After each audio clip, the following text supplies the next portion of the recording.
Alors, Elisabeth Borne, c'est la 3e ministre de l'écologie depuis le début du quinquennat. Est-ce que c'est un ministère affaibli selon vous ?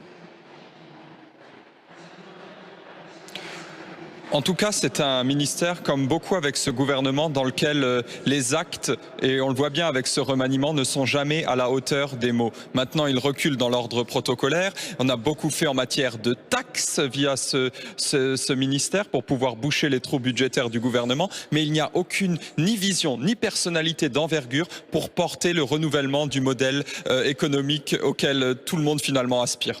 Parce que selon vous, Elisabeth Borne, ce n'est pas un bon choix ?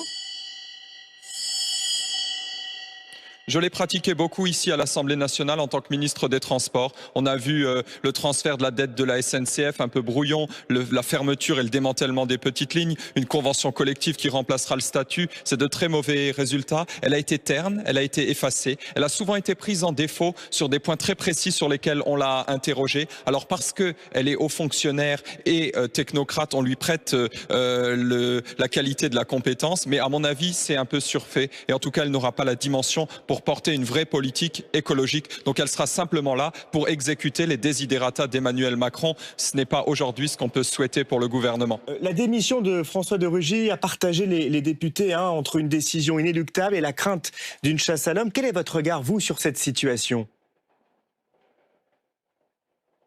Mon regard, il est très lucide. Moi, je ne suis pas moralisateur et je considère que personne n'est parfait. Mais cependant, je vois une chose. Il s'est accroché tant qu'il a pu et il a repoussé les attaques. Mais à partir du moment où s'apprêtait à sortir d'autres révélations sur le fait qu'il avait utilisé des frais de mandat pour payer une cotisation à son parti et en même temps déduire cela de ses impôts personnels, il a démissionné parce que la faute était lourde. Donc on ne peut pas crier non plus à la chasse aux sorcières. Il y a quand même une faute et une escroquerie qui est caractérisée si les faits devaient être avérés. Donc maintenant, il a pris ses responsabilités, que la justice fasse son travail et finalement, je n'ai pas grand-chose de plus à dire, sinon, hormis le fait que quand il est venu ici, notamment avec les nouveaux, notamment avec l'opposition, il a été incroyablement lui-même moralisateur et méprisant. Et aujourd'hui, c'est simplement le retour du boomerang pour